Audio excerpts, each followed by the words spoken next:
came from not I didn't go private school. I came from not necessarily a poor background, but background that didn't have lots of money. I'm dyslexic. I got like D's in English and things like this. So I didn't even consider myself as smart. Do you see what I mean?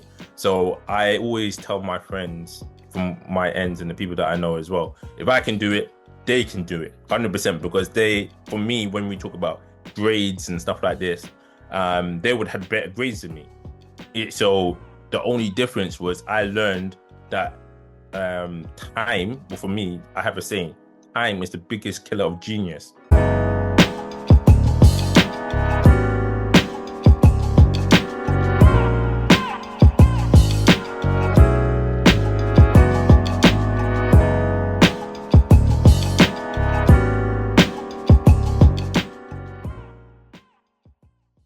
You know what? I love when you were talking about the importance of not competing against others, but competing against yourself. And there was a saying, I remember we was having like a brief talking about you coming onto the podcast and everything. And there was a saying that you shared with me. What was it? Yes, it was about progressing yourself basically, and that it was about looking into a mirror, and the mirror doesn't lie, so the mirror will tell you where you will be in the future basically. A mirror is like your future insight of yourself, and I'll give you an example. So if you're training to do something, I don't know, be a doctor, for example, when you look in the mirror every day, you could just do this in general life basically. When you look in the mirror and you see yourself in your suit, your nurse suit, and you got your books and stuff, and you see it every day, when you look in the mirror, you're gonna see yourself become eventually that doctor, basically. But if you then stop and start going out, or you start changing your mindset of what you want to do, that mirror will indicate exactly what you're going to be doing. So whatever you're going to be doing is like when you realize you're going out too much, you look in that mirror and you say, okay, cool. That's what you're going to be doing in a month's time, in a week's time, because a lot of people tend to we are a human race of habits basically, and if you do something long enough, that's what you're going to be doing basically, and if you interrupt that, it interrupts that flow. And so I believe when your focus and your mindset is about progressing, you have to be committed. All these big entrepreneurs, the people that made money, they were committed to something. They didn't let things get interrupted to them and things like this. When you look in that mirror, it will show you your future self. And then when you reach that goal and you become that doctor, you become IT specialist or whatever you want to be, you then when you look into the mirror, you can see another mirror because you're then going to see something else you're going to be doing. And then you now are focused in that other mirror within that mirror, saying, okay, I've got a doctor suit on, but now I can see me opening a practice and or hiring staff now, and I can see myself speaking to my personal admin doing this and stuff like this. And then every day you look into that mirror, you'll be able to see that progression basically. And if you change your mind or your concept, again, that mirror will reflect yourself basically. That's so powerful about looking into the mirror because many people look into the mirror and they don't really see their self-worth, their high self-esteem, and their confidence. They just see what they have at this present time, but they're not able to look in the future and see what they're able to accomplish. So, what mindset I can say mindset changes did you do that you can share, or any tips that you have done in order to remove yourself as well from the negative environment? Do you know what I mean? And Yeah. your mindset for success. I think the first thing is you, for me anyway, personally, what happened to me is when I started to remove negativity out of my life, the only thing that was left was success. You cannot, I don't think anyone that's successful was being around or had negativity in their life when they were doing it. Because just imagine you're trying to write a story and then someone's just nudging you like this every 2 minutes. You're going to be frustrated. You're gonna might forget what you was. You might talk to them and forgot what you was doing, right? And I think that's how it is in life. If you have stress regarding if it's about bills, family, relationships, whatever it is, basically, when you have stress, it stops you from focusing in on what you want to do. And it's very hard to keep focused and be who you want to be if you have stress in your life. A lot of people don't know how to remove stress or feel like they can't do that. But and I think sometimes it's because people are attached to things as well, whether it's relationships or um the wants of others, or yeah, I gotta get this watch, I need to do this, I need to. You don't necessarily need to do that. You need to focus on yourself, which will then give you more rewards than doing the other stuff, basically. For me personally, I went into hibernation almost when I was studying IT for like 6 months. I didn't talk to half of my family. I tell you, it was like I said, I have sisters and pure drama, always family drama or something. So I had to get away. I did. It's not necessarily I stopped talking to them. I just didn't entertain arguments. I didn't want to get into the know of gossiping and things like this. I literally just kept it as a text message saying hello, happy birthday, things like this. But I just made sure I kept focused on the one true goal, basically, of what I wanted to do. So I think when you remove negativity, the only thing is success. And I would applaud anyone to do that, basically. Powerful, powerful, powerful. And that's so important. And I really agree with you on that one about removing yourself from environments that no longer serve what your future is going to be, because you're seeing yourself in the mirror and you know what it is that you want to achieve, and you're going to do whatever you can within your control in order to make that happen. I was thinking about, you've got the foundation of being an athlete. So have you kept up with your I don't know, your training whilst you've been, pivoting into IT and being an entrepreneur? Um, Oh, I because my thing is, yeah, because my thing is, has that helped you build and maintain your resilience? yeah, I think the key aspects of um what I brought from sports is understanding what is failure and what is practice. For me, there's no such thing as failure. It's just practice. A footballer gets paid 100, 200,000 pound a week to cross a ball. They don't do it perfect every time. If they go get the ball, run down the wing, cross it, and it doesn't hit the man, does that mean they failed? No, they go back and do it again. It's just practice to them. So we should take that same concept in our lives and what we're trying to do. If we try to do something and it doesn't work first time, try to do it again, but learn from your mistakes. And that's what you're supposed to do. And that's what we call practice. It's not failure. Failure for me is doing something but not doing it. When you don't do something, it doesn't exist. It's like saying try and move the pillow, for example. Try and move that pillow that's next to you, for example.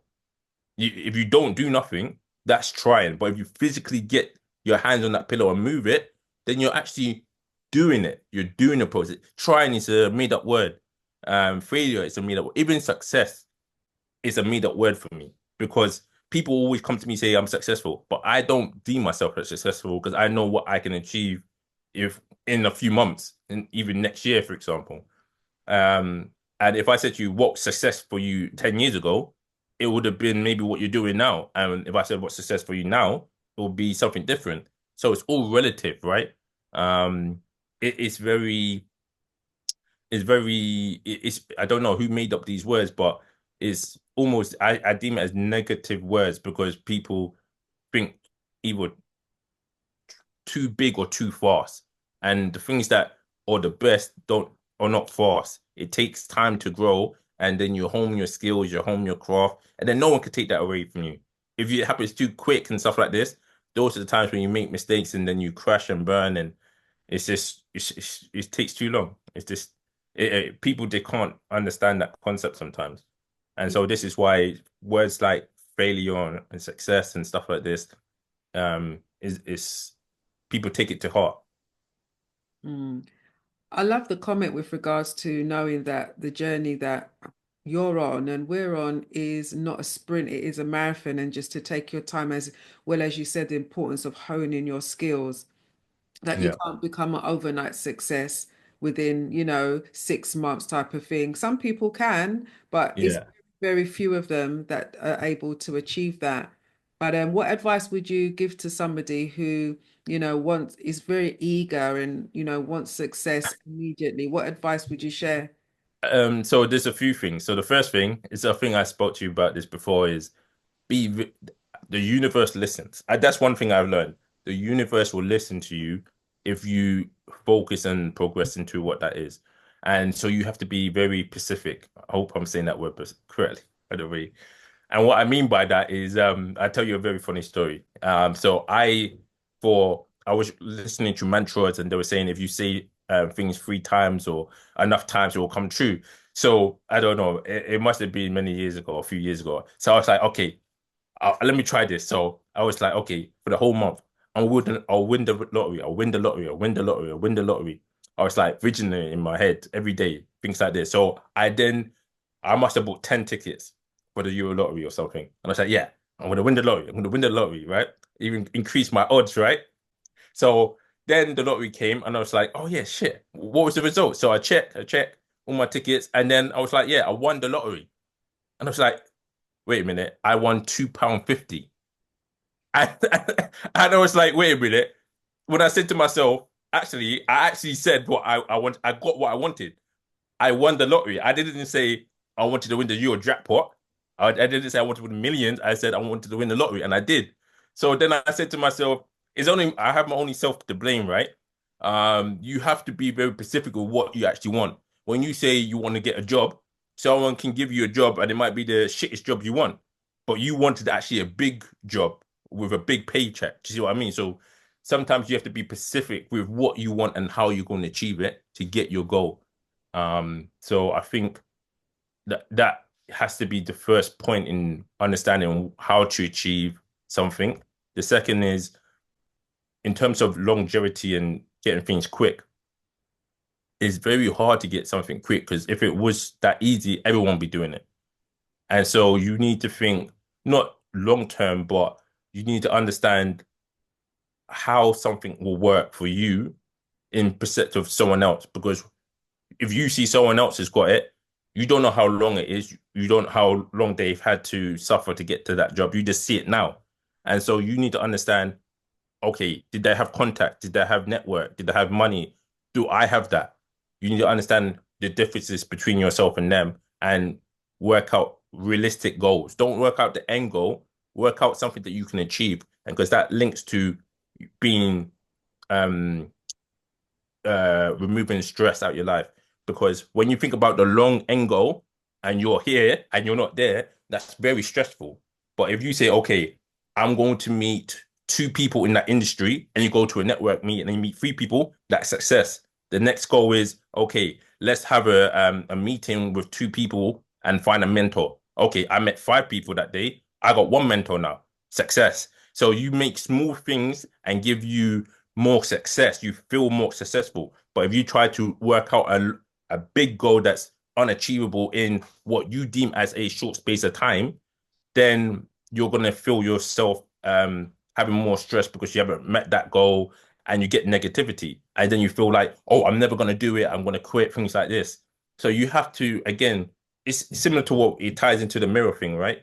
If you keep on looking at yourself every day and progress yourself every day, learn something new every day, network with different people every day, go out different circles, do something different that you normally do, you'll see yourself and your self progression to that goal basically. And again, try and um achieve small goals that you know you can easily do. So, because that then gives you confidence to go on and carry on what you're doing basically.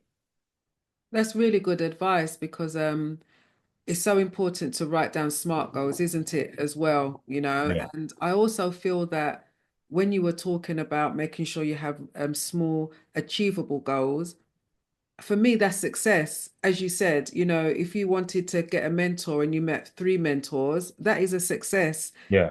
The journey is a success, not the destination. And I think, Yeah. in general, people really need to be reminded of that. Yeah, exactly. And again, I think lots of people it goes to competing against other people, right? People see a Rolls Royce or Lamborghini or Rolex watches and stuff and holidays, and I want to get that. I want this now and stuff like this. And realistically, you know you're not going to get it, so you're setting yourself up to fail. But again, I think the social media aspect of the world is not great for progressing people. It's more of a deterrent because it's showing you something unrealistic for the now. Do you see what I mean? It maybe you can be realistic for the future, but for the now, what you should be seeing is okay, I've done I've done like I said, I've went to this network. In this network, I found five other networks I can do. Oh, I've met two investors now, blah blah blah. Do you know what I mean? If I had a show, for example, or doing a YouTube, I would want to see that because then I could say, okay, those are small achievable goals that I can actually get here now and done. Do you see what I mean? Rather than, oh, he's driving a Lamborghini. How do I get a Lamborghini? I need 350K. Where do I get 350K from? Do you know what I mean? I first need to get a job, and most likely the job is not going to be enough. So I need to create a company. Do you know what I mean? It becomes so negative. It's unrealistic. Do you see what I mean? But if you start seeing more people with realistic goals and achieving them, you then know how to set your own mindset to achieving those same goals and having those small wins that add up, basically. So very important. And that's the reason why I set up the podcast. One of the reasons why I set up the podcast of Long Story Short is because I want everyday people in, whether they're entrepreneurs or they're, living their best life doing their careers, but they're able to share on this platform how they got from A to B and to know Yeah. it's achievable. Do you know what I mean? Because we don't, the iceberg effect, isn't it? The things that are underneath the iceberg, Yeah. that those are the things that I want to highlight. I don't necessarily want to highlight the top part of the iceberg, like Yeah. the company and the awards and the accolades, but Yeah. focus on the bit underneath. Do you know what I mean? Yeah. People pivoted from A to B and what types of struggles did they face and everything. Yeah. What you And said wonderfully is about the importance of setting yourself really yeah. manageable goals along that path of success. Yeah, sorry, go. Yeah. And I was gonna say, like when people know me or research me and realize what I have and things I've done as well, I came from not I didn't go private school. I came from not necessarily a poor background, but background that didn't have lots of money. I'm dyslexic. I got like D's in English and things like this. So I didn't even consider myself as smart. Do you see what I mean? So I always tell my friends from my ends and the people that I know as well, if I can do it, they can do it 100% because for me, when we talk about grades and stuff like this, they would have better grades than me. So the only difference was I learned that time, well, for me, I have a saying, time is the biggest killer of genius. And what I mean by that is it's not how hard something is or how complex it is, it's just the time it takes for you to achieve it. And it goes into what we're saying basically. Some people, if I said, okay, I'll give you 100K if you just learn this thing and it's going to take you 6 months, but you have to, the only way to learn it in 6 months is if you learn every day, minimum 4 hours a day. And then after 3 weeks, they might say, oh, no, I'm going out to my cousin's friend's party now. Or actually, I got a holiday booked. Or oh, actually, I got work and now I'm tired, so I can't do this. Or I'm just watching this program and do you know what I mean? And so they lose concentration and focus and they don't achieve what they could achieve if they just literally focus on their craft and waited that period basically. And it all comes down to not complexity. That's not how hard it is. It's just time, the length of time that you need to do something and progress yourself to achieve it. And people just don't have that time. It all fits into that phrase like time is the biggest killer of genius. It is the biggest. And it also, when you're thinking about time, I'm also thinking about procrastination is also an element of that too. The things that you should be getting on towards. If you're saying that you want this, you want to be successful, what are the things that you need to do? And also to ensure that you manage your time in order to achieve those goals, to be the Yeah. success that you want, to see the image in the future of yourself in that mirror, you know. Exactly. It's very funny as well because a lot of my friends always find it very strange what I did in terms of how quickly I managed to get where I was. But I always said to them, you had the same time. You had the same, we went to the same school. We were next door neighbors type of thing. it was just that I managed to use my time more efficiently, rather than watching TV or Kim Kardashian and all these extended stuff. I wasn't doing that. I was just studying. I was trying to achieve myself, improve myself, sorry. So I think again, doing achieve small achievable things, getting the wins of success will then spur you on to grow yourself. And before you know it, 6 months is gone and you achieved what you wanted to achieve. And then you realize, wait a minute, I've got all this money. What do I do with it? Okay, I need to speak to some other people. I need to invest this and that. And yeah, it becomes a very good process. But there's one other thing as well. I'm not sure if it's like you, and if you can relate to this as well, because you speak to lots of different people.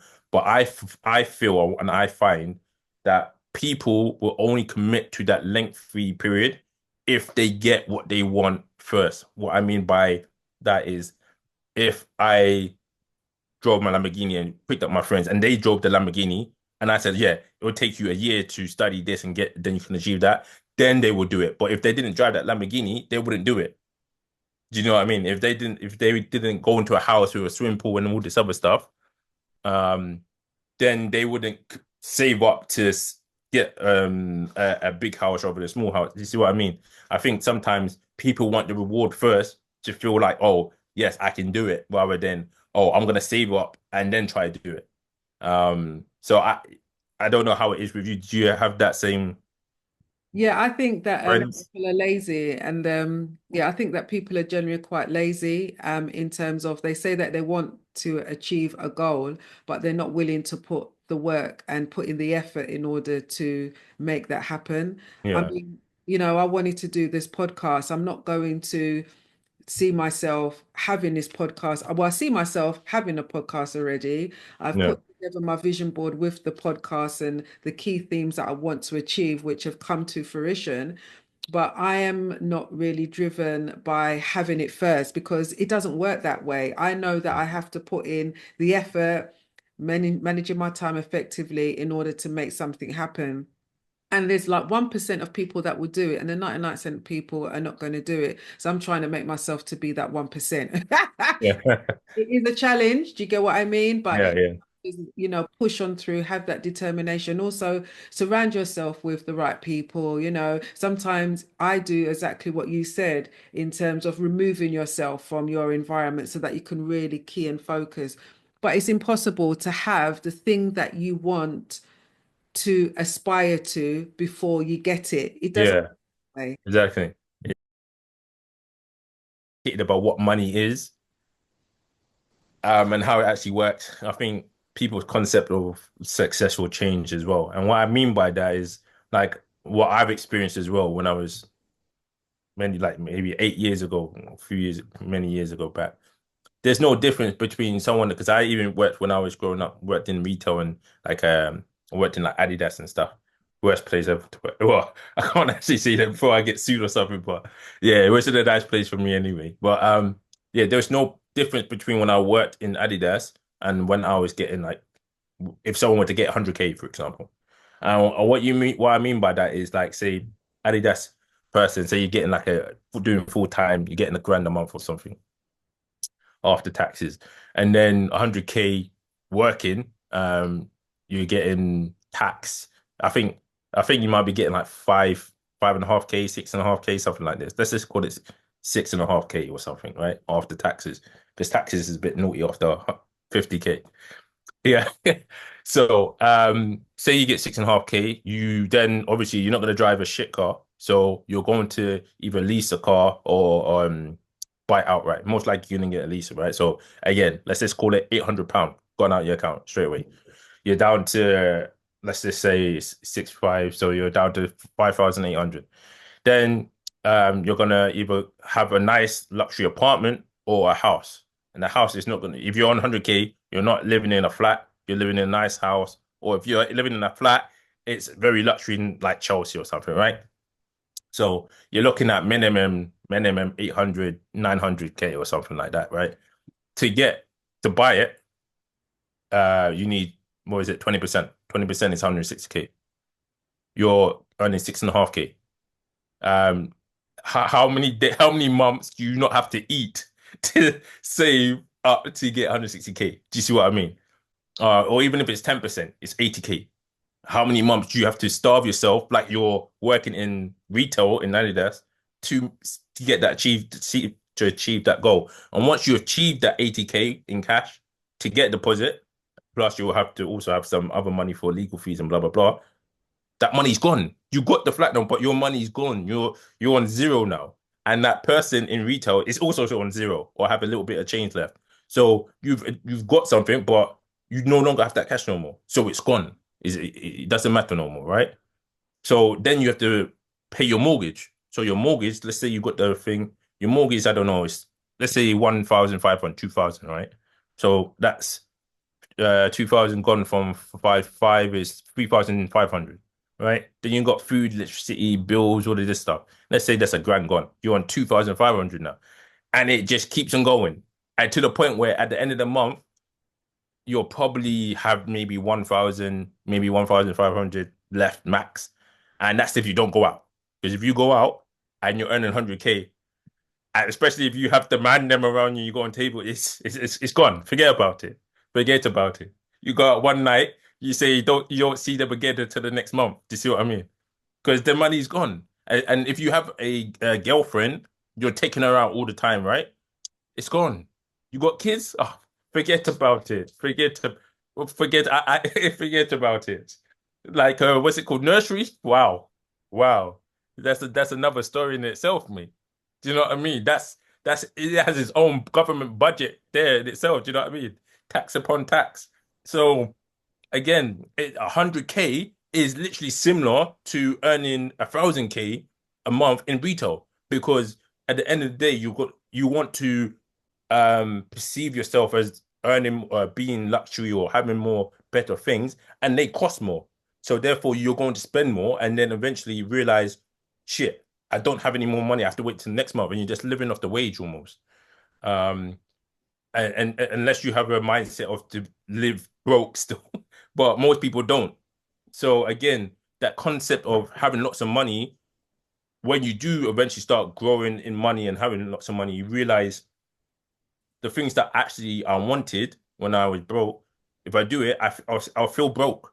Do you know what I mean? Unless you break the £1 million barrier and start earning millions and stuff like this, then you might have more excessive money and more ways to save your money as well because you have better lawyers, better accountants, and they tell you the tricks of the trades and stuff. So I have a good chart accountant. But when people start realizing what money is and how to spend it and what comes with money, because when you have lots of money and you comes into your account and you spend it, that means you're gonna have to pay tax. And that's almost when you get to a certain point, you're paying double tax. So that Ferrari is no longer 350,000. You take 350,000, pay it, but then you have to pay that money that's coming to your account tax. And that's like 40%. So that's another 40% on top of that you have to pay on, you know, it's a bit of a madness. So a lot of the time people only see the flashy things and don't realize the hardship and the things around it basically that come into play. And again, this is something that I want to teach my friends and the wider community as well because there's it's not always the happiest lifestyle or the luxurious lifestyle. Sometimes people that are flashy or are still struggling. It's just the fact that you can see nicer things on them. Do you see what I mean? If that makes sense. And the people that are not flashy, those are the people that I look to because that's wealth. That's beyond like not that's not having money. That's wealth. That's when you know basically if you're that rich, think about it as well logically. If you're that rich, you don't want to stand out because you don't want people to come to you and try to take your stuff, right? So the wealthy people that have millions and millions will dress normal and maybe have a watch, a nice watch and stuff, but hidden away, right? It's not too flashy, but they have millions. And they do that because they don't want to draw attraction to themselves for people to rob them and stuff like this. Where the person that has nice money, okay money, will be flashy because they're like, yeah, I got my boys, blah blah blah. I can do this, I can do that. But realistically, they don't have that money like proper wealthy people do. So when I meet people for the first time, I not necessarily judge them and knock them, but I can tell if they're really wealthy and know what they're doing, or if they just want to show off the bit of money that they've earned and stuff like this. So No, that's good advice because I was when you were talking, I was just thinking about we definitely have to have a different mindset and attitude towards wealth, but also, and again, with regards to what success looks like as well. And for us to have a mindset of just because we are going up in salary doesn't mean that we have to show it through our clothes no. and give our monthly budget away to Gucci, Louis Vuitton, etc., etc. Do you know what I mean? We have to Yeah. really think about it's okay to just wear no brand. Do you know what I mean? You don't Yeah. have to, be topping up. And Louis Vuitton don't even know your name. They don't even know your date of birth or anything like that. They have no vested interest in you. Do you get what I mean? But Yeah. yeah, Yeah. we also all want that bag or want this, want that type of thing. So I think it's just having a different mindset and attitude towards wealth and knowing that you don't have to just show it in your clothes. It's Yeah. best if you show it through assets, investments, etc., building legacy for, future generations. Yeah. Yeah. Exactly. For me, my mindset is not even to show off wealth anymore. My mindset is to have automatic processes. And previously we were talking about what I deem as processes. And so you have a manual process, a semi-automatic process, and an automatic process. And a manual process is like retail, where you have to go in, you press a button or do work, and then you physically get every time you press a button, money comes out. Or when you work, money comes out. When you stop pressing the button or stop working, you don't get no money. So that's a manual process. Then you'll have semi-automatic process where you go in, you press a button for while money comes out, and then when you leave, money still comes out for a while, basically. So that's equivalent to a movie star, right? They will act for a period of time, they get paid for the acting, but then after that, when the movie comes out, they'll get royalties. So money will drip out and come back to them. So that's semi-automatic. And then you go where the proper wealthy people and groups and entities do, they create automatic process. Automatic process is where you create like a company or a framework where you press the button once, leave, and it keeps on coming out. You don't ever have to go to that button again, and it just keeps on creating money. Basically, you go to sleep and you wake up 10K richer, and I'm talking about nap time, not nighttime. Do you know what I mean? So those type of things are very hard to come by because you have to come up with the framework or the process or the company that can do this. And it's very useful for you and your family because it means if you get sick or if you're not around, that process is automatic. So it's going to look after you and your family. So it's best to invest your time, energy, and your thought process in developing automatic processes because it can literally, it's the thing that can give you your freedom. And what people want most of the time when they talk about money and this and holiday, and all that, it's not the fact it's money and stuff, it's the freedom. Do you know what I mean? You want your freedom to do stuff, your freedom to be able to buy this and not worry about it. Freedom to go on holiday and not focus on bills and stuff. The freedom to look after your family and stuff like this. That's freedom. Do you know what I mean? And so that's what automatic processes do. And right now, I've got maybe like two or three automatic processes in play, and the one hopefully coming out. Well, not hopefully, but will be coming out. Going to be very naughty, should I say? No, not naughty X-rated, but naughty in the sense that it's a global scale company that a lot of people will know and hopefully like and adopt. So yeah. So, as we're coming to an end and we're wrapping up this bit about money and finance and mindset and everything, as a serial entrepreneur like yourself, Yeah. okay, Tyrone, what advice would you give to somebody who wants to set up their own business? Um, Work out your small achievable goals. Um, have a great chartered accountant, not accountant, a chartered accountant. They'll be able to save you a lot of money and make sure you do things in the right way.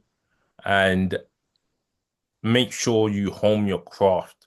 Like make sure that maybe some entrepreneurial mindset, but make sure that you know how things should work. So when you employ people, you know, okay, they're doing it wrong. This is how you should help them. Once you get past that, then you can hire expertise that are smarter than you to grow your company, and then you become an proper business company. But at the beginning, try to know your different aspects of your company to a good extent so that you can teach other people if you need be, basically. Because a lot of the time when you start off, you might need to hire people that are not at the highest peak of their skill set, and you might have to train them up to become that person, basically. Thank you so much, Tyrone. You're such you're a wealth of knowledge, man. I Seriously, a feel like I've wealth lived of five knowledge. lives, to be honest. So Say that again. I feel like I've lived five different lives. It's been crazy. Thank you so much for being on the Long Story Short podcast.